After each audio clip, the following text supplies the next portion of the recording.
ಈ ಮುಂಜಾನೆ ವೇಳೆಯಲ್ಲಿ ನಾವು ನಿನ್ನನ್ನು ಘನಪಡಿಸ್ತಾ ಇದ್ದೇವೆ. ನಮ್ಮ ಹೃದಯವು ನಿನ್ನನ್ನು ಹೆಚ್ಚೆಚ್ಚಾಗಿ ತಿಳಿಯುವಂತೆ ನಿನ್ನ ಪವಿತ್ರಾತ್ಮನ ಮೂಲಕ ಸಕಲ ವಿಧವಾದ ಆತ್ಮಿಕ ಜ್ಞಾನ, ಗ್ರಹಿಕೆ, ನಿನ್ನ ಚಿತ್ತದ ವಿಷಯವಾದ ತಿಳುವಳಿಕೆಯಿಂದ ನಮ್ಮನ್ನು ತುಂಬಿಸಬೇಕಾಗಿ ನಾವು ಕೇಳಿಕೊಳ್ಳುವರಾಗಿದ್ದೇವೆ. ಅದರಿಂದ ನಾವು ಆತ್ಮದಲ್ಲಿ ನಡೆಯುತ್ತೇವೆ, ಆತ್ಮದಲ್ಲಿ ನೋಡುತ್ತೇವೆ, ಆತ್ಮದಲ್ಲಿ ಕೇಳುತ್ತೇವೆ, ಆತ್ಮದಲ್ಲಿ ಇದ್ದುಕೊಂಡು ಮಾತಾಡುತ್ತೇವೆ. Thank you Holy Spirit, your grace O God. We give praise you, Master. Worship you, Lord. Oh, Roshaka Bakadele. Emrondala Kabala Shingrhendala Kabakarab. Lebrondala Karaba Shakrandala Kabakarab. Thank you, Holy Spirit. We give praise and honor you, Lord. In Jesus' name. Tande. ಪ್ರತಿಯೊಂದು ಹೃದಯದಲ್ಲಿ ನೀನು ಮಾತಾಡುತ್ತಿ. ನೀನು ಭೂಲೋಕದಲ್ಲೆಲ್ಲ ನಿನ್ನ ದೃಷ್ಟಿಯನ್ನು ಪ್ರಸರಿಸಿ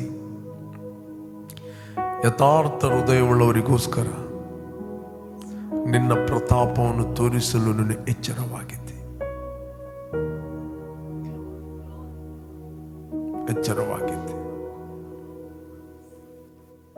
I thank you, Father, your goodness, your mercy.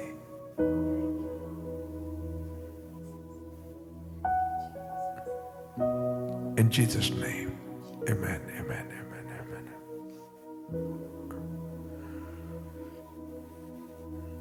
Praise God. ಯೇಸು ಕ್ರಿಸ್ತನ ಹೆಸರಿನಲ್ಲಿ ನಿಮ್ಮನ್ನು ನಾನು ವಂದಿಸ್ತಾ ಇದ್ದೇನೆ. ಬನ್ನಿ, ಸ್ವಲ್ಪ ಹೊತ್ತು ನಾವು ದೇವರ ವಾಕ್ಯವನ್ನು ಧ್ಯಾನ ಮಾಡುವ.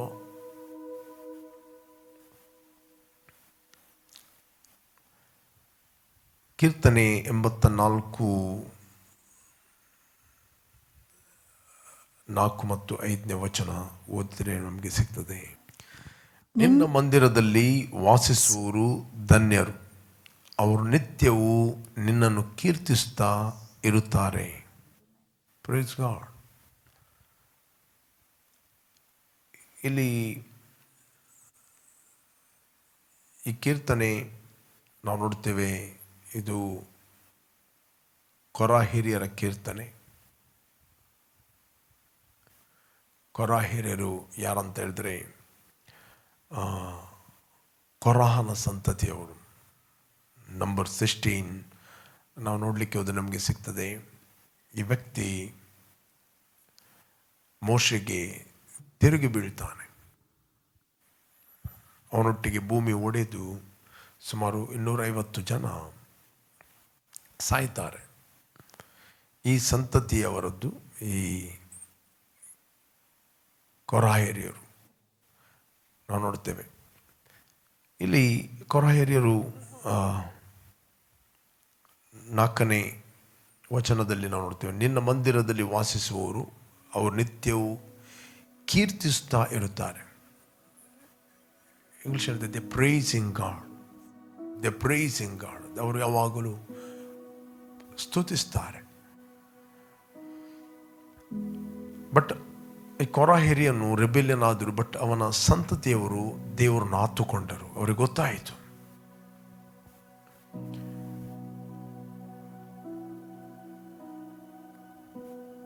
ಹಳೆ ಒಡಂಬಡಿಕೆಯಲ್ಲಿ ನಾವು ನೋಡ್ತೇವೆ, ದೇವರ ಪ್ರಸನ್ನತೆ ಅದು ಯೆರೂಸಲೇಮ್ ಟೆಂಪಲ್ನಲ್ಲಿತ್ತು. ಯೆರೂಸಲೇಮ್ ಟೆಂಪಲ್. ಅದಕ್ಕೋಸ್ಕರ ಯಹೂದ್ಯರು ಎಲ್ಲಿ ಹೋದರೂ ಅವರು ಆ ಯೆರೂಸಲೇಮ್ಗೆ ಮುಖ ಮಾಡಿ ಅವರು ಪ್ರಾರ್ಥನೆ ಮಾಡ್ತಿದ್ದರು. They are praying. ಅದಕ್ಕೋಸ್ಕರ ಈ ಕೊರ ಹಿರಿಯರು ಹೇಳ್ತಾರೆ 3ನೇ ವಚನದಲ್ಲಿ 84ನೇ ಕೀರ್ತನೆ, ಆಹಾ ಸೇನಾಧೀಶ್ವರನಾದ ಯೆಹೋವ ದೇವರೇ, ನನ್ನ ಅರಸನೇ, ನಿನ್ನ ವೇದಿಗಳ ಸಮೀಪದಲ್ಲಿಯೇ ಗುಬ್ಬಿಗೆ ಮನೆಯು ಪಾರಿವಾಳಕ್ಕೆ ಮರಿಮಾಡುವ ಗೂಡು ದೊರಕಿತಲ್ಲ. ಅವನು ಹೇಳ್ತಾನೆ, ನಾನು ಎವ್ರಿ ಡೇ ನಿನ್ನ ಮಂದಿರದಲ್ಲಿ ಹೋಗಿ ವಾಸ ಮಾಡಲಿಕ್ಕೆ ಆಗೋದಿಲ್ಲ. I want to personally spend my time in your temple.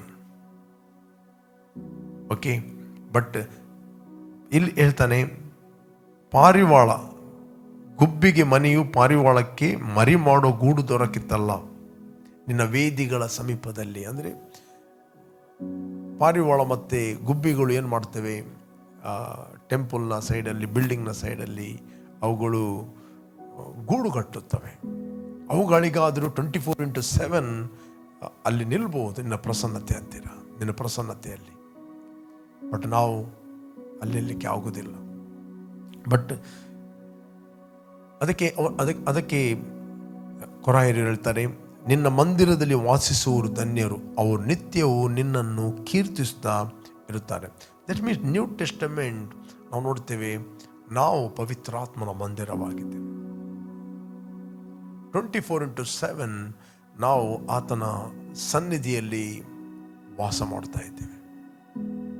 But ಅನೇಕರು ಪವಿತ್ರಾತ್ಮನ ಮಂದಿರವಾಗಿದ್ದಾರೆ, but they are not spend time in personal prayer. ಇವತ್ತಿನ ಮಂದಿರದಲ್ಲಿ ವಾಸ ಮಾಡುವುದು ಅಂತ ಹೇಳಿದರೆ ನೀವು ದೇವರೊಟ್ಟಿಗೆ ವೈಯಕ್ತಿಕವಾಗಿ ನೀನು ಪ್ರಾರ್ಥನೆ ಮಾಡುವಂಥ.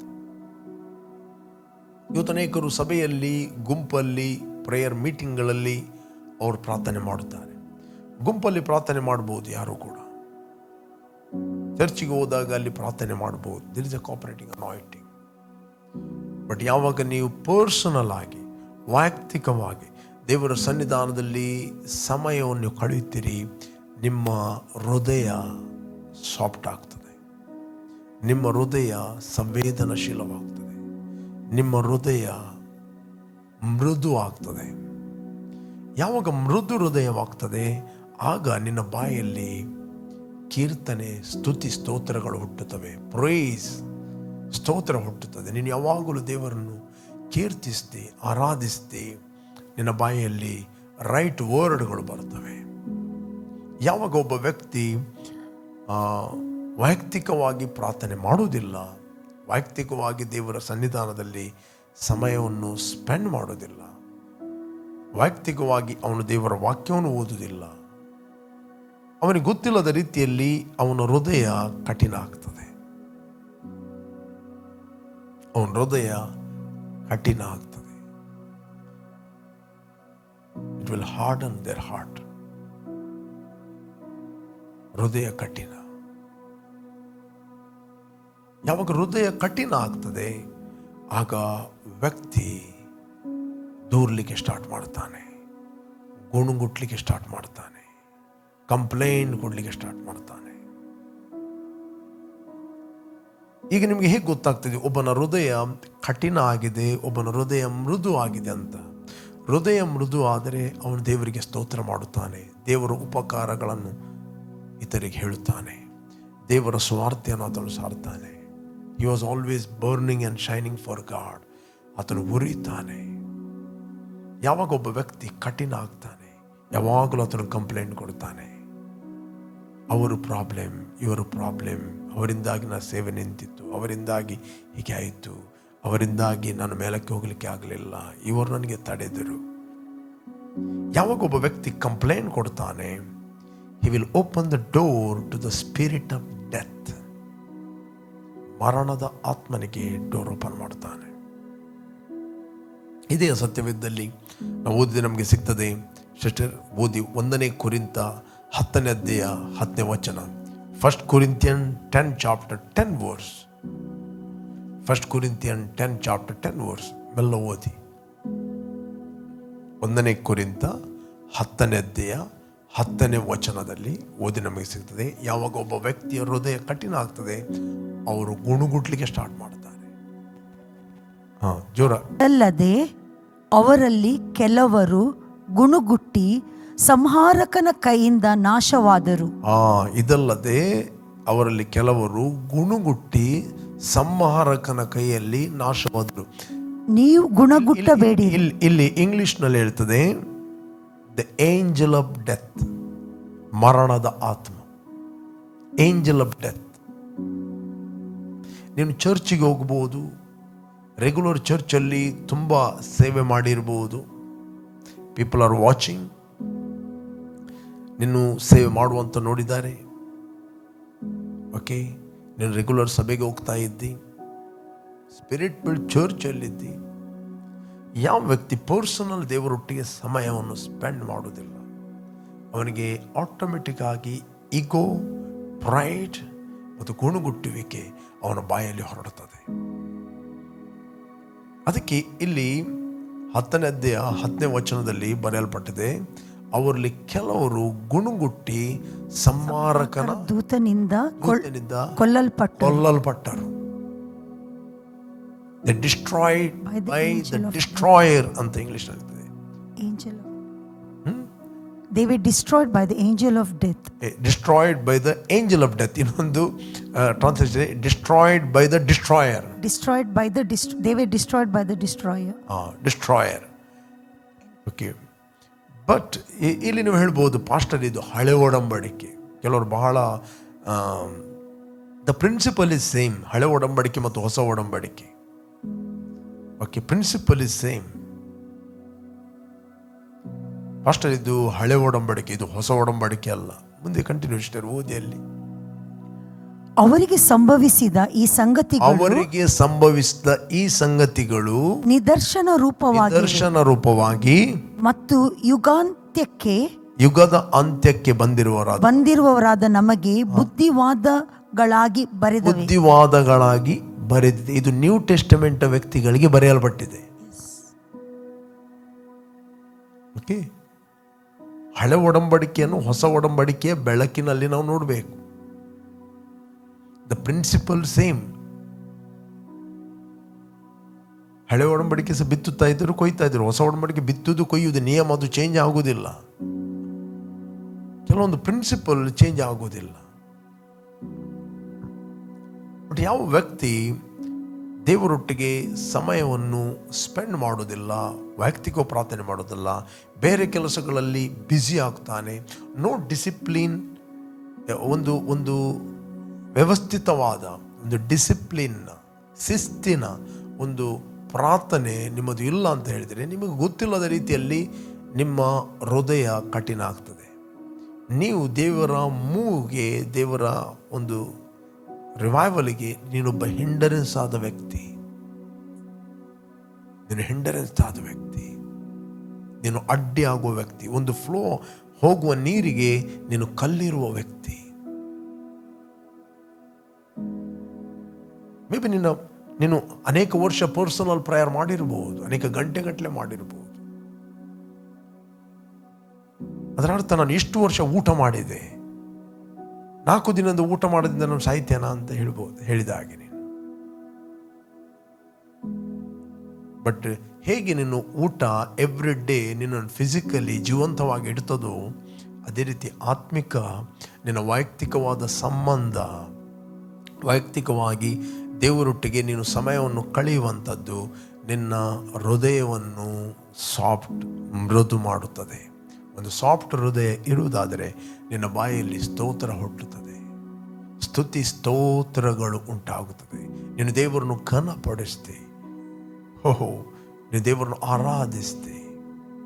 ನಿನ್ನ ಬಾಯಲ್ಲಿ ಯಾವಾಗಲೂ ಆತನ ಉಪಕಾರಗಳು ನಿನ್ನ ಬಾಯಲ್ಲಿ ಹೊರಡುತ್ತವೆ. Praise god. ದೇವರು ನಿನಗೆ ಏನು ಉಪಕಾರ ಮಾಡಿದ್ದಾನೆ? ನಿನ್ನನ್ನು ಮರಣದಿಂದ ಪಾರು ಮಾಡಿ ಜೀವಕ್ಕೆ ಸೇರಿಸಿದ್ದಾನೆ, ನಿನಗೆ ರಕ್ಷಣೆಯನ್ನು ಕೊಟ್ಟಿದ್ದಾನೆ, ಕುಟುಂಬವನ್ನು ಕೊಟ್ಟಿದ್ದಾನೆ, ಮಕ್ಕಳನ್ನು ಕೊಟ್ಟಿದ್ದಾನೆ, ಸೇವೆಯನ್ನು ಕೊಟ್ಟಿದ್ದಾನೆ. Always you are thankful. ನೀನು ಯಾವಾಗಲೂ ಥ್ಯಾಂಕ್ಫುಲ್ ಆಗಿರುತ್ತೆ. ಯಾವಾಗಲೂ ಏಳುವಾಗ, ಹೋಗುವಾಗ, ಮಲಗುವಾಗ ನೀನು ಯಾವಾಗಲೂ ನಿನ್ನ ಹಾರ್ಟ್ ಥ್ಯಾಂಕ್ಫುಲ್ ಆಗಿರ್ತದೆ. ಅಪೊಸ್ತಲ ಪೌಲ ಹೇಳ್ತಾನೆ, ಅವರೆಲ್ಲರಿಗಿಂತಲೂ ನಾನು ಹೆಚ್ಚಾಗಿ ಪ್ರಯಾಸಪಟ್ಟೆನು, ಬಟ್ ಪ್ರಯಾಸಪಟ್ಟದ್ದು ನಾನಲ್ಲ, ನನ್ನೊಂದಿಗಿರುವ ಆತನ ಕೃಪೆ. It's the grace of god is magnifying the grace of god. ಆದರೂ ದೇವರ ಕೃಪೆಯನ್ನು ಎತ್ತುತ್ತಾನೆ. ಮಾಡಿದ್ದು ನಾನಲ್ಲ, ಅದು ಆತನ ಕೃಪೆ. ನಾನು ಕೃಪೆಯಿಂದ ರಕ್ಷಣೆ ಹೊಂದಿದೆ ಅಂತ ಹೇಳಿಕೊಂಡು, ನಾನು ಬಾರ್ನ್ ಅಗೇನ್ ಆಗಿದ್ದೇನೆ, ದೇವರಿಂದ ಹುಟ್ಟಿದ್ದೇನೆ ಅಂತ ಹೇಳಿಕೊಂಡು ನೀನು ದೇವರೊಟ್ಟಿಗೆ ಸಮಯವನ್ನು ಸ್ಪೆಂಡ್ ಮಾಡೋದಿಲ್ಲ, ದೇವರ ವಾಕ್ಯದಲ್ಲಿ ನಿನ್ನ ಸಮಯವನ್ನು ಕಳೆಯುವುದಿಲ್ಲ, ನೀನು ವೈಯಕ್ತಿಕವಾಗಿ ಪ್ರಾರ್ಥನೆ ಮಾಡೋದಿಲ್ಲ, ಖಾಲಿ ಸಭೆಗೆ ಹೋಗ್ತಿ, ಗುಂಪಲ್ಲಿ ಪ್ರಾರ್ಥನೆ ಮಾಡ್ತಿ, ಸೆಲ್ ಗ್ರೂಪಿಗೆ ಹೋಗ್ತಿ, ಗುಡ್. ಅಲ್ಲಿ ಪ್ರಾರ್ಥನೆ ಮಾಡ್ತೀವಿ. ಬಟ್ ವೈಯಕ್ತಿಕವಾಗಿ ನೀನು ಪ್ರಾರ್ಥನೆ ಮಾಡೋದಿಲ್ಲ. ನಿನಗೆ ಗೊತ್ತಿಲ್ಲದ ರೀತಿಯಲ್ಲಿ ನಿನ್ನ ಹೃದಯ ಕಠಿಣ ಆಗ್ತದೆ. ಯಾವಾಗ ಹೃದಯ ಕಠಿಣ ಆಗ್ತದೆ, ನಿನಗೆ ದೇವರು ಮಾಡಿದ ಉಪಕಾರಗಳು ನೆನಪಿಗೆ ಬರುವುದಿಲ್ಲ. ದೇವರು ನಿನ್ನ ಜೀವಿತದಲ್ಲಿ ಏನು ಅದ್ಭುತಗಳನ್ನು ಮಾಡಿದ್ದಾನೆ ಅದು ನಿನಗೆ ನೆನಪಿಗೆ ಬರುವುದಿಲ್ಲ. ಯೇಸು ಸ್ವಾಮಿ ಒಂದು ರಾತ್ರಿ ವೇಳೆಯಲ್ಲಿ ಆತನು ಸಮುದ್ರದ ಮೇಲೆ ನಡೆದು ಬರ್ತಾ ಇದ್ದ. ಸಡನ್ಲಿ ಶಿಷ್ಯರು ಹೆದರಿದ್ರು. ಅವ್ರು ಹೇಳಿದ್ರು ಭೂತ ಅಂತ. ಸಡನ್ಲಿ ಯೇಸು ಸ್ವಾಮಿ ಹೇಳಿದ, ಭೂತ ಅಲ್ಲ, ನಾನು ಅಂತ ಹೇಳಿದ. ಯಾಕಂದ್ರೆ ಯಾವಾಗಲೂ ಅವರು ಯೇಸುವಿನ ಒಟ್ಟಿಗೆ ಇದ್ದರು. ನಾನು ಅಂತ ಹೇಳಿದ ಕೂಡಲೇ ಅವರಿಗೆ ಆ ಸ್ವರ ಅರ್ಥ ಆಯಿತು. ಯಾರೋ ಒಬ್ಬ ಪರಿಚಯ ಇಲ್ಲದ ವ್ಯಕ್ತಿ ಯಾರಂದ್ರೆ ನಾನು ಅಂತ ಹೇಳಿದರೆ ನಮಗೆ ಗುರುತ ಆಗುವುದಿಲ್ಲ. ದಿನಾಲು ಮಾತಾಡುವ ವ್ಯಕ್ತಿ ನಾನು ಅಂತ ಹೇಳಿದರೆ ಅವನ ಸ್ವರದಲ್ಲಿ ನಾವು ರೆಕಗ್ನೈಸ್ ಮಾಡುತ್ತೇವೆ, ಇವನಿಂತಾನೇ ವ್ಯಕ್ತಿ ಅಂತ. ಓಕೆ, ಇಂಥದ್ದೇ ವ್ಯಕ್ತಿ ಅಂತ ನಾವು ಓದಿ ನಮಗೆ ಸಿಗ್ತದೆ. ಮಾರ್ಕನು ಬರೆದ ಸುವಾರ್ತೆಯಲ್ಲಿ 6ನೇ ಅಧ್ಯಾಯ 48ನೇ ವಚನದಿಂದ ಓದಿ ನಮಗೆ ಸಿಗ್ತದೆ. Mark chapter 6, 48, 49, 50, 51, 52. ಯೇಸು ಒಬ್ಬನೇ ದಡದಲ್ಲಿದ್ದನು. ಎದುರು ಗಾಳಿ ಬೀಸುತ್ತಿದ್ದರಿಂದ ಶಿಷ್ಯರು ಹುಟ್ಟು ಹಾಕಿ ಒದ್ದಾಡುವುದನ್ನು ಆತನು ಕಂಡು ಹೆಚ್ಚು ಕಡಿಮೆ ರಾತ್ರಿ 4ನೇ ಜಾವದಲ್ಲಿ ಸಮುದ್ರದ ಮೇಲೆ ನಡೆದು ಅವರ ಕಡೆಗೆ ಬಂದು ಅವರನ್ನು ದಾಟಿ ಮುಂದಕ್ಕೆ ಹೋಗಬೇಕೆಂದಿದ್ದನು. ಸಮುದ್ರದ ಮೇಲೆ ನಡೆಯುವ ಆತನನ್ನು ಅವರು ಕಂಡು ಭೂತವೆಂದು ಭಾವಿಸಿ ಅಬ್ಬರಿಸಿ ಕೂಗಿದರು. ಅವರೆಲ್ಲರೂ ಆತನನ್ನು ನೋಡಿ ತತ್ತರಿಸಿದರು. ಆತನು ಕೂಡಲೇ ಅವರನ್ನು ಮಾತಾಡಿಸಿ ಅವರಿಗೆ ಧೈರ್ಯವಾಗಿರಿ, ನಾನು ಅಂಜಬೇಡಿರಿ ಅಂದ್ರೆ ಯೇಸು ಅಂತ ಹೇಳಲಿಲ್ಲ, ಅವನ ಹೆಸರು ಹೇಳಲಿಲ್ಲ. ನಾನು ಅಂತ ಹೇಳಿದಾಗ ಇಮ್ಮಿಡಿಯೇಟ್ಲಿ ಗ್ರಹಿಸಿದರು. Okay, next. ತರುವಾಯ ಆತನು ದೋಣಿಯನ್ನು ಹತ್ತಿ ಅವರ ಬಳಿಗೆ ಬಂದ ಮೇಲೆ ಗಾಳಿ ನಿಂತು ಹೋಯಿತು. ಆಗ ಅವರು ತಮ್ಮೊಳಗೆ ಬಹಳವಾಗಿ ಬೆರಗಾದರು. ಅಂದ್ರೆ ಆಶ್ಚರ್ಯಪಟ್ಟರು. ಯಾಕೆಂದರೆ ಅವರು ರೊಟ್ಟಿಯ ವಿಷಯವಾದ ಮಹತ್ ಕಾರ್ಯವನ್ನು ಗ್ರಹಿಸಲಿಲ್ಲ. ಅವರ ಮನಸ್ಸು ಕಲ್ಲಾಗಿತ್ತು. ಅವರ ಮನಸ್ಸು ಕಠಿಣವಾಗಿತ್ತು. ಒಬ್ಬ ಕಠಿಣ ಹೃದಯ ಯಾವಾಗ ಆಗ್ತದೆ, ದೇವರು ಮಾಡಿದ ಉಪಕಾರಗಳನ್ನು ನೀನು ಎಲ್ಲಿಂದ ಬಿದ್ದಿದ್ದಿ, ಎಲ್ಲಿಂದ ಎತ್ತಲ್ಪಟ್ಟಿದ್ದಿ, ಏನು ದೇವರನ್ನ ಎತ್ತಿದ್ದಾನೆ ಮರೆತು ಬಿಡುತ್ತೆ. ಯಾವಾಗೊಬ್ಬ ಹೃದಯ ಕಠಿಣ ಆಯ್ತಂತ ಹೇಳಿದಾಗ ನಿನ್ನ ಜೀವಿತದಲ್ಲಿ ದೇವರು ಮಾಡಿದ ಎಲ್ಲ ಉಪಕಾರಗಳು ಮರೆತಿ ಗುಣಗುಟ್ಲಿಕ್ಕೆ ಸ್ಟಾರ್ಟ್ ಮಾಡುತ್ತೆ. ಯಾವಾಗ ನೀನು ಗುಣಗುಟ್ಟುತ್ತಿ ಆಗ ನೀನು ಸಂಹಾರಕನ ಕೈಗೆ ನಿನ್ನನ್ನು ಒಪ್ಪಿಸಿಕೊಡುತ್ತಿ. The angel of death, the ego, pride, ಅದು ಬರ್ತದೆ. ದೇವರು ಯಾವುದಕ್ಕೆ ನಿನ್ನನ್ನು ಕರೆಯುವುದಿಲ್ಲವೋ ಅದನ್ನು ನೀನು ಮಾಡಲಿಕ್ಕೆ ಸ್ಟಾರ್ಟ್ ಮಾಡುತ್ತೆ. You will do what God has not called you. ನೀನು ಯಾವುದಕ್ಕೆ ದೇವರು ಕರೀಲಿಲ್ಲವೋ ಅದನ್ನು ಮಾಡುತ್ತೆ. ಪ್ರೇರೆ, ಅವರ ಹೃದಯ ಬೈಬಲ್ ಹೇಳ್ತದೆ ಕಠಿಣ ಆಗಿತ್ತು. ಯಾಕೆ ಕಠಿಣ ಆಗಿತ್ತು? ಅವರ ರೊಟ್ಟಿಯ ವಿಷಯವನ್ನು ಗ್ರಹಿಸಲಿಲ್ಲ. ಯಾಕೆ ಗ್ರಹಿಸಲಿಲ್ಲ? ಅವರ ಹೃದಯ ಕಠಿಣವಾಗಿತ್ತು. ಸ್ವಾಮಿ ಅವರ ಮುಂದೆ ಅದ್ಭುತಗಳನ್ನು ಮಾಡಿದ. ಯಾವಾಗ ನಾವು ವೈಯಕ್ತಿಕವಾಗಿ ನಾವು ಪ್ರಾರ್ಥನೆ ಮಾಡುತ್ತೇವೆ, ವೈಯಕ್ತಿಕವಾಗಿ ದೇವರ ಸನ್ನಿಧಾನದಲ್ಲಿ ಸಮಯವನ್ನು ಕಳೀತೇವೆ, ಆಗ ಆಟೋಮೆಟಿಕ್ ಆಗಿ ನಮ್ಮ ಹೃದಯದಲ್ಲಿ ದೇವರ ಉಪಕಾರಗಳು ಬರುತ್ತವೆ. ನಾವು ಕೀರ್ತಿಸಲಿಕ್ಕೆ ಸ್ಟಾರ್ಟ್ ಮಾಡ್ತೇವೆ. ಇಲ್ಲಿ ಆಸಪ್ಪನ ಕೀರ್ತನೆಯಲ್ಲಿ ನಾವು ಓದಿದೆವು, ನಿನ್ನ ಮಂದಿರದಲ್ಲಿ ವಾಸಿಸುವವರು ಧನ್ಯರು. ಅಂದರೆ ವಾಸಿಸುವವರು ಧನ್ಯರಂತ ಹೇಳಿದರೆ ನಾವು ಪರ್ಸನಲ್ ಪ್ರೇಯರ್ ಮಾಡುವ. ಅಂದರೆ ಹಳೆ ಒಡಂಬಡಿಕೆಯಲ್ಲಿ ಅವರು ಯಾವಾಗಲೂ ಮಂದಿರಕ್ಕೆ ಹೋಗಲಿಕ್ಕೆ ಆಗ್ತಿರ್ಲಿಲ್ಲ. ಅಲ್ಲಿ 24/7 ಮಂದಿರಕ್ಕೆ ಹೋಗಲಿಕ್ಕೆ ಆಗ್ತಿರ್ಲಿಲ್ಲ. ಬಟ್ ಮಂದಿರಕ್ಕೆ ಮುಖ ಮಾಡಿ ಅವರು ಪ್ರಾರ್ಥನೆ ಮಾಡ್ತಿದ್ದರು. ಯೆರೂಸಲೇಮ್ ದೇವಾಲಯದಲ್ಲಿ ಮಾತ್ರ ದೇವರ ಪ್ರಸನ್ನತೆ ಇತ್ತು. ಥ್ಯಾಂಕ್ ಗಾಡ್, ಹೊಸ ಒಡಂಬಡಿಕೆಯಲ್ಲಿ ಆತನ ಪ್ರಸನ್ನತೆ ನಮ್ಮ ಒಳಗಿದೆ. ಆ ಪ್ರಸನ್ನತೆಯನ್ನು ನಾವು ಅನುಭವಿಸಬೇಕಂದ್ರೆ ನಾವು ವೈಯಕ್ತಿಕವಾಗಿ ದೇವರೊಟ್ಟಿಗೆ ಸ್ಪೆಂಡ್ ಮಾಡುವುದು, ನಾವು ಆತನ ಮಂದಿರದಲ್ಲಿದ್ದಾಗ ಆತನೊಟ್ಟಿಗೆ ನಾವು ಸಮಯವನ್ನು ಸ್ಪೆಂಡ್ ಮಾಡುವುದು. ಇವತ್ತು ಅನೇಕರಿಗೆ ವೈಯಕ್ತಿಕವಾಗಿ ಪ್ರಾರ್ಥನೆ ಮಾಡಲಿಕ್ಕೆ ಆಗುವುದಿಲ್ಲ. ಯಾಕಂದರೆ ಇಡೀ ದಿನ ಅವರು ಮೊಬೈಲಲ್ಲಿ ಇರ್ತಾರೆ, ಮೆಸೇಜಲ್ಲಿ ಇರ್ತಾರೆ. ಓಕೆ, ಅನೇಕ ಸಂಗತಿಗಳು ಅವರನ್ನು ಡಿಸ್ಟ್ರಾಕ್ಷನ್ಗೆ ಅಂದರೆ ಗಲಿಬಿಲಿಗೆ ನಡೆಸ್ತದೆ. ಅವ್ರು ಟ್ರೈ ಮಾಡ್ತಾರೆ 1 ಗಂಟೆ ಪ್ರಾರ್ಥನೆ ಮಾಡಬೇಕಂತ. ಪ್ರಾರ್ಥನೆ ಮಾಡುವಾಗ ಅವ್ರು ಅನ್ನಿಸ್ತಾರೆ 20 ನಿಮಿಷ ಆಯ್ತಂತ, ಆದದ್ದು 3 ನಿಮಿಷ. ಪುನಃ ಕೂತ್ಕೊಳ್ತಾರೆ ಪ್ರಾರ್ಥನೆ ಮಾಡಬೇಕೆಂದು ವೈಯಕ್ತಿಕವಾಗಿ. ಅವ್ರು ಅನ್ನಿಸ್ತಾರೆ 1 ಗಂಟೆ ಮುಕ್ಕಾಲು ಆಗ್ಬೋದು ಅಂತ ಅನ್ನಿಸ್ತಾರೆ. ಮೈಂಡಲ್ಲಿ ಟೈಮ್ ಕ್ಯಾಲ್ಕುಲೇಷನ್ ಮಾಡಿಯೇ ಪ್ರಾರ್ಥನೆ ಮಾಡುವಂಥದ್ದು. ಅಲ್ಲಿ ನೋಡುವಾಗ ಆದದ್ದು 7 ನಿಮಿಷ. ಬೇರೆಲ್ಲ ಗುಣಗುಟ್ಟುವಾಗ, ಬೇರೆಲ್ಲ ವಿಷಯ ಮಾತಾಡುವಾಗ ಅವರಿಗೆ ಟೈಮ್ ಹೋದದ್ದು ಗೊತ್ತಾಗುವುದಿಲ್ಲ. ಬಟ್ ದೇವರ ಸನ್ನಿಧಾನದಲ್ಲಿ ಕೂತ್ಕೊಳ್ಳುವಾಗ, ಇಲ್ಲದೆ ಯಾರದ್ದೊಬ್ಬರದ್ದು ಫೋನ್ ಬರ್ತದೆ, ಯಾವುದೇ ಕೆಲಸಗಳು ನೆನಪಿಗೆ ಬರ್ತವೆ. ಜಾನ್ ನಾಕ್ಸ್ ಎಂಬ ದೇವ ಸೇವಕ ಇದ್ದ. ಜಾನ್ ನಾಕ್ಸ್, ಅವನಿಗೆ ಇಂಗ್ಲೆಂಡ್ನ ಪ್ರೆಸಿಡೆಂಟ್ ಅವನಿಗೆ ಕರೀತಾನೆ. ಅವನು ಪ್ರಾರ್ಥನೆ ಮಾಡುವಾಗ ಒಬ್ಬ ಸೋಲ್ಜರ್ ಅಲ್ಲಿ ಬಾಗಿಲು ತಟ್ತಾನೆ, ನಿನಗೆ ಪ್ರೆಸಿಡೆಂಟ್ ಕರೆದಿದ್ದಾನೆ ಅಂತ. ಅದಕ್ಕೆ ಜಾನ್ ನಾಕ್ಸ್ ಹೇಳ್ತಾನೆ, ಈಗ ನನ್ನ ಸಮಯ ಭೂಮಿ ಆಕಾಶಗಳನ್ನು ಯೂನಿವರ್ಸನ್ನು ಉಂಟು ಮಾಡಿದಂಥ ರಾಜಾದಿರಾಜನ ಹತ್ರ ಮಾತಾಡುವ ಸಮಯ. ಆತನ ಹತ್ರ ಮಾತಾಡ್ತಾ ಇದ್ದೇನೆ. ಈಗ ನನಗೆ ಆಗುವುದಿಲ್ಲ ಬರಲಿಕ್ಕೆ. ಈ ವ್ಯಕ್ತಿ ದೇವರಿಗೆ ಪ್ರಥಮ ಸ್ಥಾನ ಕೊಟ್ಟ.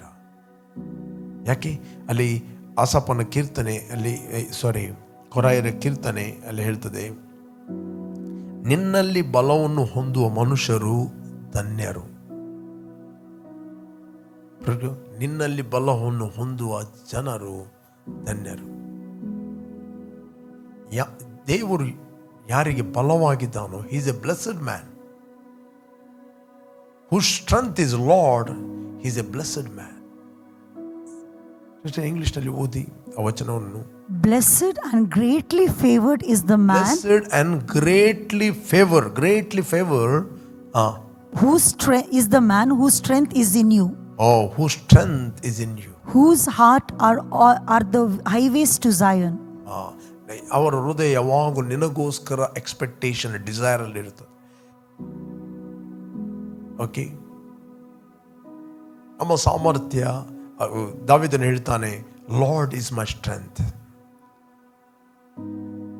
Lord is my strength. ಪ್ರಿಯರೇ, ನಮ್ಮ ಸಾಮರ್ಥ್ಯ ಯಾವ ಮನುಷ್ಯ, ನಮ್ಮ ಫ್ರೆಂಡ್, ನಮ್ಮ ಬಿಸ್ನೆಸ್, ಅದು ನಮ್ಮ ಸಾಮರ್ಥ್ಯ ಅಲ್ಲ. ನಮ್ಮ ಸಾಮರ್ಥ್ಯ ದೇವರಾಗಿದ್ದಾನೆ.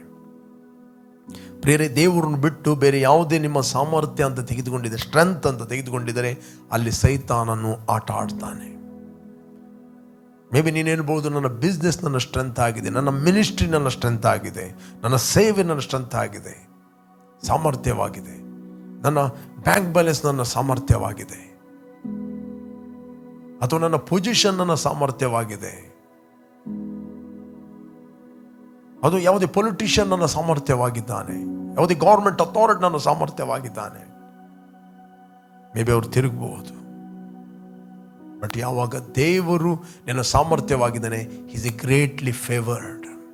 ದೇವರು ಅನೇಕ ಹೃದಯದಲ್ಲಿ ಫೇವರ್ ಆಗ್ತಾನೆ. ಕೆಲವರು ಹೇಳ್ತಾರೆ, ಬಾಯಿಗೆ ಬಂದ ತುತ್ತು, ಕೈಯಲ್ಲಿ ಬಂದ ತುತ್ತು ಬಾಯಿಗೆ ಬರುವುದಿಲ್ಲ ಅಂತ. ಯಾಕೆ? ಇಮಿಡಿಯೇಟ್ಲಿ ಅವರು ಫೋಕಸ್ ಕಳ್ಕೊಳ್ತಾರೆ. ದೇವರು ತಮ್ಮ ಸಾಮರ್ಥ್ಯ ಎಂಬ ಫೋಕಸನ್ನು ಕಳ್ಕೊಂಡಾಗ ಯಾವುದರ ಮೇಲೆ ತಮ್ಮ ಸಾಮರ್ಥ್ಯವನ್ನು ಇಡ್ತಾರೆ, ಮೂಮೆಂಟ್ ಇಡ್ತಾರೆ, ಅಲ್ಲಿ ಸೈತಾನನು ಕೆಲಸ ಮಾಡುತ್ತಾನೆ.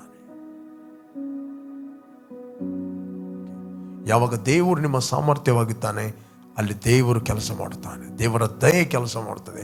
ದೇವರ ದಯೆ ನಿಮಗೆ ದೊಡ್ಡ ಗುರಾಣಿಯಂತೆ ಆವರಿಸ್ತದೆ.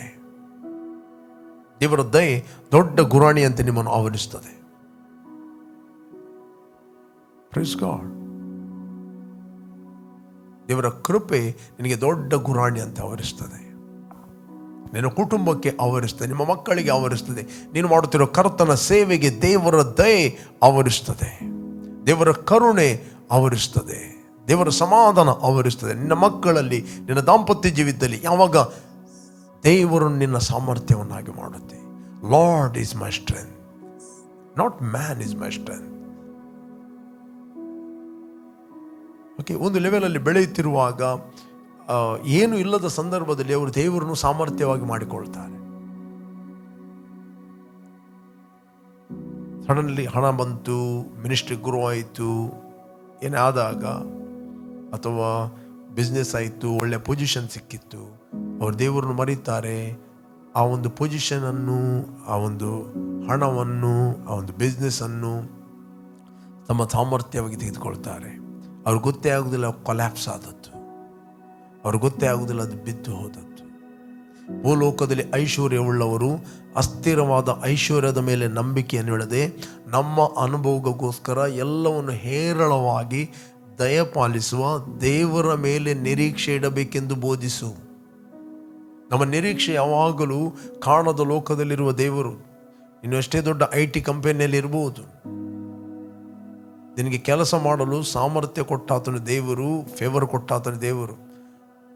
ಬಟ್ ದೇವರು ನೀನು ಸಾಮರ್ಥ್ಯ ಮಾಡಿಕೊಂಡರೆ ನಿನಗೋಸ್ಕರ ಎಲ್ಲ ಕಂಪನಿ ಬಂದಾದರೂ ನಿನಗೆ ಕೆಲಸಕ್ಕೆ ಕೊರತೆ ಇರುವುದಿಲ್ಲ. ನಿನ್ನ ಎಜುಕೇಷನ್, ನಿನ್ನ ಪಾಸ್ಟ್ ಎಕ್ಸ್ಪೀರಿಯನ್ಸ್, ನಿನ್ನ ಪೊಸಿಷನ್ನ ಮೇಲೆ ನಂಬಿಕೆ ಇಟ್ಟುಕೊಂಡು ನಿನಗೆ ದೇವರೊಟ್ಟಿಗೆ ಸಮಯ ಕಳೀಲಿಕ್ಕೆ ಸಮಯ ಇಲ್ಲ ಅಂತ ಹೇಳಿದ್ರೆ ಒಂದು ದಿನ ಕಣ್ಣೀರು ಹಾಕುವ ಸಮಯ ಬರುತ್ತದೆ. ಬೈಬಲ್ ಹೇಳ್ತದೆ, ಮನುಷ್ಯರ ಮೇಲೆ ಭರವಸೆ ಇಡುವವನು, ಮನುಷ್ಯರನ್ನು ತಮ್ಮ ಸಾಮರ್ಥ್ಯ ಭುಜಬಲವೆಂದು ತಿಳಿದುಕೊಳ್ಳುವವನು ಶಾಪಗ್ರಸ್ತ. ಅವನು ಬೆಂಗಾಡಿನಲ್ಲಿ ಬೆಳೆದ ಚೌಲು ನೆಲಕ್ಕೆ ಸಮಾನ. ಬಟ್ ಯಾವನು ದೇವರಲ್ಲಿ ತನ್ನ ಭರವಸವಿಟ್ಟಿದ್ದಾನೋ, ದ ಬೈಬಲ್ ಹೇಳ್ತದೆ, ಅವರೇ ಧನ್ಯರು. ಅವರು ನೀರಾವರಿಯಲ್ಲಿ ಬೆಳೆದ ಮರದಂತೆ ತಕ್ಕ ಕಾಲದಲ್ಲಿ ಅವರು ಫಲ ಕೊಡುತ್ತಾರೆ. ದೇ ವಿಲ್ ಬೇರ್ ಫ್ರೂಟ್ ಇನ್ ಸೀಸನ್. ತಕ್ಕ ಕಾಲದಲ್ಲಿ ಅವರು ಫಲ ಕೊಡುತ್ತಾರೆ. ಪ್ರಿಯರೇ, ನಾನು ನಿಮಗೆ ಎನ್ಕರೇಜ್ ಮಾಡ್ತೇನೆ, ಯಾರನ್ನು ವೀಕ್ಷಿಸ್ತಾ ಇದ್ದೀರಿ, ನೀವು ವೈಯಕ್ತಿಕವಾಗಿ ಪ್ರಾರ್ಥನೆಯಲ್ಲಿ ಸಮಯ ಕಳೆಯಿರಿ. ನೀವು ವೈಯಕ್ತಿಕವಾಗಿ ನೀವು ಪ್ರಾರ್ಥನೆಯಲ್ಲಿ ಕಳೀತೀರಿ, ಅನ್ಯ ಭಾಷೆಯಲ್ಲಿ ಮಾತಾಡ್ತೀರಿ, you will be in the rest. God is settling things in the realm of the spirit. ದೇವರು ಆತ್ಮಿಕ ಲೋಕದಲ್ಲಿ ಅನೇಕ ಸಂಗತಿಗಳನ್ನು ನಿಮಗೆ ಸೆಟಲ್ ಮಾಡುತ್ತಾನೆ. ರೆಸ್ಟ್ ಅಂತ ಹೇಳಿದ್ರೆ ಜ್ಯೂಸ್ ಕುಡಿದು ರಿಫ್ರೆಶ್, ಆ ರೆಸ್ಟ್ ಅಲ್ಲ. ರೆಸ್ಟ್ ಅಂತ ಹೇಳಿದರೆ ಆತ್ಮಿಕ ಲೋಕದಲ್ಲಿ ದೇವರು ಸೆಟಲ್ ಮಾಡುವಂಥದ್ದು. ಆತ್ಮಿಕ ಲೋಕದಲ್ಲಿ ಸೆಟಲ್ ಆಗೋದಿಲ್ಲ ಅಂತ ಹೇಳಿದರೆ, ನ್ಯಾಚುರಲ್ ವರ್ಲ್ಡ್ ಅಲ್ಲಿ ದುರಾತ್ಮಗಳು ನಿನ್ನನ್ನು ಬ್ಯುಸಿ ಇಡ್ಲಿಕ್ಕೆ ಪರಿಸ್ಥಿತಿಗಳನ್ನು ತರ್ತವೆ. You will been busy. ಇಲ್ಲಿ ಫ್ಯೂಸ್ ರಟ್ಟುವಾಗ ಅಲ್ಲಿ ಪೈಪದ್ದು ಮುಚ್ಚಳ ಹೊಡೆಯುತ್ತದೆ, ಅಲ್ಲಿಂದ ಇಲ್ಲಿ, ಇಲ್ಲಿಂದ ಅಲ್ಲಿ, ನೀನು ಬ್ಯುಸಿ. ಬಟ್ ಯಾವಾಗ ನೀವು ರೆಸ್ಟಲ್ಲಿರುತ್ತೆ, ದೇವರು ಸೆಟಲ್ ಮಾಡ್ತಾನೆ. ನಿನ್ನ ಎಲ್ಲ ಸಿಚುವೇಶನ್ಗಳು ದೇವರು ಕಂಟ್ರೋಲ್ ಮಾಡ್ತಾನೆ. Praise God. ಫ್ಯೂಸಿನ ಹತ್ತಿರ ಒಂದು ದೇವದೂತನ ಇಡ್ತಾನೆ, ಪೈಪಿನ ಹತ್ತಿರ ಒಂದು ದೇವದೂತನ ಇಡ್ತಾನೆ. That is called rest. ಇವತ್ತು ಅನೇಕರು ತುಂಬ ಬ್ಯುಸಿ ಯಾಕೆ ಬ್ಯುಸಿ ಅಂತ ಹೇಳಿದರೆ, ಅವರು ವೈಯಕ್ತಿಕವಾಗಿ ಪ್ರಾರ್ಥನೆ ಮಾಡೋದಿಲ್ಲ. ಸ್ಪೆಷಲಿ ನೀವು ಅನ್ಯ ಭಾಷೆ ವರ ಇದೆ ಅಂತ ಹೇಳಿದರೆ ನೀವು ಪ್ರಾರ್ಥನೆ ಮಾಡಿ. ಇಲ್ಲ ಅಂತ ಹೇಳಿದರೆ ಆ ವರವನ್ನು ಡಿಸೈರ್ ಮಾಡಿ. God is going to give every one. ಯಾರ್ಯಾರದ್ದು ಸುಳ್ಳು ಕೇಳಬೇಡಿ, ದೇವರು ಎಲ್ಲರಿಗೂ ಕೊಡೋದಿಲ್ಲ ಅಂತ. ಎಲ್ಲರಿಗೂ ಕೊಡ್ತಾನೆ. ಓಕೆ, ಎಲ್ಲರಿಗೂ ಕೊಡ್ತಾನೆ. ಇಫ್ ಯು ಆರ್ ವಿಲ್ಲಿಂಗ್, ಆತನು ನಿಮಗಿಂತ ಹೆಚ್ಚಾಗಿ ಆಸಕ್ತಿ ಉಳ್ಳನಾಗಿದ್ದಾನೆ. ಬೈಬಲ್ ಹೇಳ್ತದೆ, ಕೆಟ್ಟವರಾದ ನೀವು ನಿಮ್ಮ ಮಕ್ಕಳಿಗೆ ಒಳ್ಳೆಯ ಪದಾರ್ಥಗಳನ್ನು ಕೊಡಲಿಕ್ಕೆ ಗೊತ್ತಿದ್ದರೆ, ಒಳ್ಳೆಯವನಾಗಿರುವ ಪರಲೋಕದ ತಂದೆ ಎಷ್ಟೋ ಹೆಚ್ಚಾಗಿ ಪವಿತ್ರಾತ್ಮನನ್ನು, ಆತನ ವರಗಳನ್ನು ನಿಮಗೆ ಕೊಡುವುದಿಲ್ಲ. ಇಲ್ಲಿ ಎರಡು ತಂದೆ ಇದ್ದಾರೆ, ಒಂದು ಕೆಟ್ಟ ತಂದೆ, ಇನ್ನೊಂದು ಒಳ್ಳೆಯ ತಂದೆ. ಕೆಟ್ಟ ತಂದೆ ಕೂಡ ತನ್ನ ಮಕ್ಕಳಿಗೆ ಒಳ್ಳೆಯದನ್ನು ಕೊಡ್ತಾನೆ. ಹಾಗಾದರೆ ಒಳ್ಳೆಯವನಾಗಿರುವ ಪರಲೋಕ ತಂದೆ ನಿಮಗೆ ಎಷ್ಟೋ ಹೆಚ್ಚಾಗಿ ಪವಿತ್ರಾತ್ಮನನ್ನು, ಆತನ ವರಗಳನ್ನು ಕೊಡಲಿಕ್ಕಿಲ್ಲ, ಕೊಡುವುದಿಲ್ಲ ಅಂತ ಹೇಳಿದಾನ, ಕೊಡ್ತಾನೆ. ಬಟ್ ಪ್ರಾಬ್ಲಮ್ ಏನಂತ ಹೇಳಿದರೆ, ಆತ್ಮಿಕ ಕೆಲವೊಮ್ಮೆ ಮುಚ್ಚಳ ಹಾಕಿ ಕೂತ್ಕೊಳ್ತಾರೆ. ಕಿವುಡುತನ. ಯೇಸು ಹೇಳಿದ 8:43 ವಚನದಲ್ಲಿ, ನಿಮಗೆ ನನ್ನ ಬೋಧನೆಯು ಅರ್ಥವಾಗದೇ ಇರುವುದಕ್ಕೆ ಕಾರಣವೇನು? ನನ್ನ ಬೋಧನೆಗೆ ಕಿವಿ ಕೊಡಲಾಗದಿರುವುದೇ ಕಾರಣ. You are not able to listen my speech. You are not able to listen because your spiritual ears are deaf. Amplified ವರ್ಷನಲ್ಲಿ ಹೇಳ್ತದೆ, ನಿಮ್ಮ ಆತ್ಮಿಕ ಕಿವಿಗಳು ಕಿವುಡಾಗಿದೆ. ಅದಕ್ಕೋಸ್ಕರ ವಾಕ್ಯವನ್ನು ಹೊರಗಿನ ಮನುಷ್ಯನಿಗೆ ತೆಗೆದುಕೊಳ್ತೀರಿ, ಒಳಗಿನ ಮನುಷ್ಯನಿಗೆ ತೆಗೆದುಕೊಳ್ಳುವುದಿಲ್ಲ. Man is A spirit. ಮನುಷ್ಯನು ಆತ್ಮ ಸ್ವರೂಪಿಯಾಗಿದ್ದಾನೆ. ಅವನಿಗೊಂದು ಪ್ರಾಣ ಇದೆ. ಶರೀರ ಎಂಬ ಮನೆಯಲ್ಲಿ ಆತನು ವಾಸ ಮಾಡುತ್ತಾ ಇದ್ದಾನೆ. ಯಾವಾಗ ನೀವು ವಾಕ್ಯವನ್ನು ಕೇಳುತ್ತೀರಿ, ನಿಮ್ಮ ಆತ್ಮದ ಒಳಗೆ ಅದು ಪ್ರವೇಶಿಸ್ತದೆ. ಯಾವಾಗ ನೀವು ಪರ್ಸನಲ್ ಆಗಿ ವೈಯಕ್ತಿಕವಾಗಿ ಪ್ರಾರ್ಥನೆ ಕಳಿತೀರಿ, ನಿಮ್ಮ ಮನೋನೇತ್ರಗಳು ಬೆಳಗುತ್ತವೆ. ನೀವು ನೋಡುವ ದೃಷ್ಟಿ ಬದಲಾಗುತ್ತದೆ. ನಿಮ್ಮ ಹೊರಗಿನ ಕಣ್ಣುಗಳಿಂದ ನೀವು ನೋಡುವುದನ್ನು ಸ್ಟಾಪ್ ಮಾಡ್ತೀರಿ, ಒಳಗಿನ ಕಣ್ಣುಗಳನ್ನು ನೋಡ್ತೀರಿ. ಹೊರಗಿನ ಕಣ್ಣುಗಳಲ್ಲಿ ರೋಗ ಕಾಣ್ಬೋದು, ಒಳಗಿನ ಕಣ್ಣುಗಳಲ್ಲಿ ಆರೋಗ್ಯವನ್ನು ಕಾಣುತ್ತೀರಿ. ಹೊರಗಿನ ಕಣ್ಣುಗಳಲ್ಲಿ ನೀವು ಕೊರತೆಯನ್ನು ಕಾಣಬಹುದು, ಬಟ್ ನಿಮ್ಮ ಒಳಗಿನ ಕಣ್ಣುಗಳಲ್ಲಿ ಸಮೃದ್ಧಿಯನ್ನು ನೋಡ್ತೀರಿ. ನಿಮ್ಮ ಹೊರಗಿನ ಕಣ್ಣುಗಳಲ್ಲಿ ಪರಿಸ್ಥಿತಿಗಳನ್ನು ಕಾಣಬಹುದು, ಒಳಗಿನ ಕಣ್ಣುಗಳಲ್ಲಿ ನಿಮ್ಮ ಸೊಲ್ಯೂಷನ್ ಅನ್ನು ನೀವು ಕಾಣುತ್ತೀರಿ. ಹೊರಗಿನ ಕಣ್ಣುಗಳಲ್ಲಿ ಫೇಲಿಯರ್ ಅನ್ನು ಕಾಣಬಹುದು, ಬಟ್ ಒಳಗಿನ ಕಣ್ಣುಗಳಲ್ಲಿ ಸಫಲರಾಗಿ ಕಾಣುತ್ತೀರಿ. ಯಾಕೆಂದರೆ ನೀವು ಸಫಲನಾದ ದೇವರಿಗೆ ಸಫಲನಾದ ಮಕ್ಕಳಾಗಿ ನೀವು ಕ್ರಿಸ್ತನಲ್ಲಿ ಹುಟ್ಟಿದ್ದೀರಿ. You are born success. ಅದಕ್ಕೆ ನಮ್ಮ ಹೊರಗಿನ ಸ್ಥಿತಿಯು ದಿನೇ ದಿನೇ ನಾಶವಾಗುತ್ತಾ ಇದ್ದರೂ ನಮ್ಮ ಆಂತರ್ಯವು ದಿನೇ ದಿನೇ ನೂತನವಾಗುತ್ತದೆ. Even though our outward man perish, but inward man renewed day by day. ನೀವು ಕಾಣುವಂಥದ್ದು ಅದು ಟೆಂಪರರಿ, ಕಾಣದಿರುವಂಥದ್ದು ಅದು ಶಾಶ್ವತವಾದದ್ದು. ಕಾಣದಿರುವಂಥದ್ದು ಶಾಶ್ವತವಾದದ್ದು. That is eternal. Your health is eternal, your joy is eternal, eternal life is eternal. ನಿತ್ಯ ಜೀವ ಅದು ನಿತ್ಯತ್ವಕ್ಕೆ. ಓಕೆ, ನೀವು ವೈಯಕ್ತಿಕವಾಗಿ ಪ್ರಾರ್ಥನೆಯಲ್ಲಿ ಸಮಯವನ್ನು ಸ್ಪೆಂಡ್ ಮಾಡಿದಾಗ ಹೇಳ್ತೆ ಯು ವಿಲ್ ಅವಾಯ್ಡ್ ಟೆಂಪ್ಟೇಷನ್. ಈ ಸ್ವಾಮಿ ಹೇಳಿದವ, ಶೋಧನೆಗೆ ಒಳಗಾಗದಂತೆ ಎಚ್ಚರವಾಗಿದ್ದು ಒಂದು ಗಳಿಗೆ ಆದರೂ ಪ್ರಾರ್ಥನೆ ಮಾಡಲಾರಿರ. ಮನಸ್ಸು ಸಿದ್ಧವಾಗಿದೆ, ಶರೀರಕ್ಕೆ ಬಲ ಸಾಲದು. ಇಂಗ್ಲಿಷಲ್ಲಿ the spirit is willing, flesh is weak ಅಂತ. Spirit is willing, your spirit is willing to pray, but your flesh is desiring to sleep. ನಿಮ್ಮ ಶರೀರ ನಿದ್ರೆಯನ್ನು ಬಯಸುತ್ತದೆ. ಯಾವಾಗ ನೀವು ವೈಯಕ್ತಿಕವಾಗಿ ಪ್ರಾರ್ಥನೆಯನ್ನು ಮೇಂಟೈನ್ ಮಾಡುತ್ತೀರಿ, ನಿಮ್ಮ ಒಳಗಿನ ಮನುಷ್ಯ ಹೊರಗಿನ ಮನುಷ್ಯನನ್ನು ರಿಮೋಟ್ ಕಂಟ್ರೋಲ್ ಮಾಡಿದಾಗೆ ಕಂಟ್ರೋಲ್ ಮಾಡುತ್ತಾನೆ. ನೀವು ಹೇಳಿದ ಹಾಗೆ ಹೊರಗಿನ ಮನುಷ್ಯ ಕೇಳ್ತಾನೆ. ಯಾವಾಗ ನೀವು ಒಳಗಿನ ಮನುಷ್ಯನನ್ನು ಬಲಪಡಿಸಿದರೆ, ನೀವು ಒಳಗಿನ ಮನುಷ್ಯನನ್ನು ಬಲಪಡಿಸ್ತಿಲ್ಲ ಅಂತ ಹೇಳಿದರೆ, ನೀವು ಹೊರಗಿನ ಮನುಷ್ಯ ಏನು ಹೇಳ್ತಾನೆ ಅದನ್ನು ನೀವು ಕೇಳುತ್ತೀರಿ. ನೀವು ಒಳಗಿನ ಮನುಷ್ಯನನ್ನು ಬಲಪಡಿಸಿದರೆ ಹೊರಗಿನ ಮನುಷ್ಯನನ್ನು ಡಿಸಿಪ್ಲಿನ್ ಮಾಡುತ್ತೀರಿ.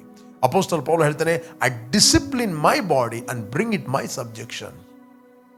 1 Corinthians 9:27, 9ನೇ ಅಧ್ಯಾಯ 27ನೇ ವಚನ. I discipline my body and bring it my subjection. Discipline ಏನು? ವೈಯಕ್ತಿಕವಾಗಿ 4 ಗಂಟೆ ಪ್ರಾರ್ಥನೆ ಮಾಡಲಿಕ್ಕೆ ಡಿಸಿಪ್ಲಿನ್ ಮಾಡ್ತೀರಿ. ಸಮಯ ಸಿಕ್ಕಿದಾಗ ಅಂತ ಹೇಳುವುದಿಲ್ಲ. That is your discipline. ಅದಕ್ಕೆ ನಿಮ್ಮ ಬಾಡಿ ಸೆಟ್ ಆಗ್ತದೆ. 1-2-3 ದಿನ ಅಲಾರ್ಮ್ ಹಾಕಬೇಕು, 4ನೇ ದಿನ ಅಲಾರ್ಮ್ ಹಾಕಬೇಕಾಗಿಲ್ಲ. ನಿಮ್ಮ ಬಾಡಿ ತನ್ನಷ್ಟಕ್ಕೆ ಹೇಳ್ತದೆ. ಯಾಕೆ? ನಿಮ್ಮ ದೇಹ ಹೇಳ್ತದೆ, ಟ್ರೈನ್ ಮಾಡುತ್ತೀರಿ. ರೆಗ್ಯುಲರ್ ನೀವು ಒಂದು ಸಭೆಗೆ ಹೋಗುವಂಥದ್ದು, ಕಮಿಟ್ ಆಗುವಂಥದ್ದು, ನಿಮ್ಮ ದೇಹವನ್ನು ಡಿಸಿಪ್ಲಿನ್ ಮಾಡುತ್ತೀರಿ. ಬಾಡಿ ಹೇಳ್ತದೆ, ಇವತ್ತು ಆನ್ಲೈನಲ್ಲಿ ನೋಡುವ, ಮನೆಯಲ್ಲಿ ಹೋಗುವ, ಒಂದು ಹತ್ತಿರ ಸಭೆಗೆ ಹೋಗುವ. ನೋ, ಬಟ್ ನಿನಗೆ ಎಂಬುದೊಂದು ಮನೆ ಇರ್ತದೆ. ಆ ಮನೆಯಲ್ಲಿ ನೀನು ಬೆಳೆಯುತ್ತಿ. ಆ ಮನೆಯಲ್ಲಿ ನಿನಗೊಂದು ಪಾರ್ಟ್ ಇರ್ತದೆ. Praise God. ನಿನಗೊಂದು ಪಾರ್ಟ್ ಇರ್ತದೆ. ಅಲ್ಲಿ ನೀನು ಬೆಳೆಯುತ್ತಿ. You will be a great blessing. ನೀನೊಂದು ಉತ್ತಮವಾದ ಪಾತ್ರೆ ಆಗುತ್ತೆ. ಓಕೆ ಪ್ರೇರೆ, ಎಲ್ಲಿಂದ ನೀವು ವೀಕ್ಷಿಸ್ತಾ ಇದ್ದೀರಿ, ನಾನು ನಿಮಗೋಸ್ಕರ ಎನ್ಕರೇಜ್ ಮಾಡ್ತೇನೆ. ನೀವಿಷ್ಟರಿಗೆ ಯೇಸುವನ್ನು ರಕ್ಷಕನು ಒಡೆಯನೆಂದು ಅಂಗೀಕಾರ ಮಾಡದಿದ್ದರೆ ನಿಮ್ಮ ಹೃದಯದಲ್ಲಿ ಆತನು ಕರೆಯಿರಿ. ನೆಕ್ಸ್ಟ್ ನಾವು ಕೆಲವೊಂದು ಪ್ರಾರ್ಥನೆಗಳನ್ನು ಮಾಡಲಿಕ್ಕಿದ್ದೇವೆ. ನಾವು ಪ್ರಾರ್ಥನೆ ಮಾಡುವ. ಪುನಃ ನಾನು ನಿಮ್ಗೆ ಎನ್ಕರೇಜ್ ಮಾಡ್ತೇನೆ, ಯಾರು ನೀವು ವೈಯಕ್ತಿಕವಾಗಿ ಪ್ರಾರ್ಥನೆ ಮಾಡೋದಿಲ್ಲ, ಇವತ್ತಿನಿಂದ ಪ್ರಾರ್ಥನೆ ಮಾಡಿರಿ. ಬೆಳಿಗ್ಗೆ ಬೇಗ ಏಳಿರಿ. 5 o'clock ಅಥವಾ 4 o'clock ಹೇಳಿ, 4 ಗಂಟೆಗೆ ಹೇಳಿ, ಬೇಗ ಮಲಗಿ. ಮೊಬೈಲ್ದು ಯಾವುದು ಡಿಸ್ಟರ್ಬೆನ್ಸ್ ಇರೋದಿಲ್ಲ, ಯಾರ ಮೆಸೇಜ್ ಬರೋದಿಲ್ಲ ನಿಮಗೆ. ಆಗ ಉತ್ತಮವಾದ ಸಮಯ 4 ಗಂಟೆಯಿಂದ 6-7 ಗಂಟೆವರೆಗೆ ಒಳ್ಳೆ ಮಾಡಿ ಒಂದು 3 hours ನೀವು ದೇವರ ಸನ್ನಿಧಾನ ಸ್ಪೆಂಡ್ ಮಾಡ್ಬೋದು. ನಾನು ಹೇಳ್ತೀನಿ, ನಿಮ್ಮ ಜೀವಿತ ಇದ್ದ ಹಾಗಿರುವುದಿಲ್ಲ. ಆತನು ಸ್ತುತಿ ಸ್ತೋತ್ರಗಳ ಮಧ್ಯದಲ್ಲಿ ಸಿಂಹಾಸನ ರೂಢನಾಗಿದ್ದಾನೆ. ಯಾರು ಸ್ತುತಿ ಯಜ್ಞಗಳನ್ನು ಆತನಿಗೆ ಸಮರ್ಪಿಸ್ತಾರೋ ಅವರೇ ಆತನನ್ನು ಗೌರವಿಸ್ತಾರೆ. ಅವರಿಗೆ ಆತನು ವಿಶೇಷವಾದ ರಕ್ಷಣೆಯನ್ನು ತೋರಿಸ್ತಾನೆ. ವಿಶೇಷವಾದ ರಕ್ಷಣೆ. ಸಂಹಾರಕ ದೂತನು ಹತ್ತಿರ ಬರುವುದಿಲ್ಲ. ಸ್ಪಿರಿಟ್ ಆಫ್ ಡೆತ್ ಹತ್ತಿರ ಬರುವುದಿಲ್ಲ. You are surrounded by angels. ನೀವು ದೇವದೂತರಿಂದ ಆವರಿಸಲ್ಪಡುತ್ತೀರಿ. Let's pray. ನಾವು ಪ್ರಾರ್ಥನೆ ಮಾಡುವ. ಯಾರು ಫಸ್ಟ್ ಟೈಮ್ ವೀಕ್ಷಿಸ್ತಾ ಇದ್ದೀರಿ, ಯೇಸುವನ್ನು ಅಂಗೀಕಾರ ಮಾಡಲಿಲ್ಲ, ಇದು ನಿಮ್ಮ ಸಮಯ. ನಿಮ್ಮ ಹೃದಯದಲ್ಲಿ ಯೇಸುವನ್ನು ಕರೆಯಿರಿ. Thank you father. ತಂದೆ, ಭೂಮಿ ಆಕಾಶಗಳನ್ನು ಉಂಟು ಮಾಡಿದ ಸರ್ವಶಕ್ತನಾದ ನನ್ನ ತಂದೆ, ನೀನು ನಮ್ಮ ಮೇಲೆ ಪ್ರೀತಿ ಮಾಡಿ ನಿನ್ನ ಒಬ್ಬನೇ ಮಗನಾದ ಯೇಸುವನ್ನು ನಮಗೋಸ್ಕರ ಕಳಿಸ್ತಿ.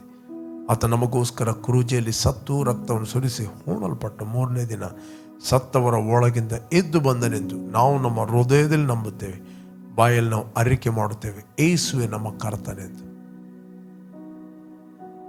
Thank you Lord your grace. Thank you Lord your anointing.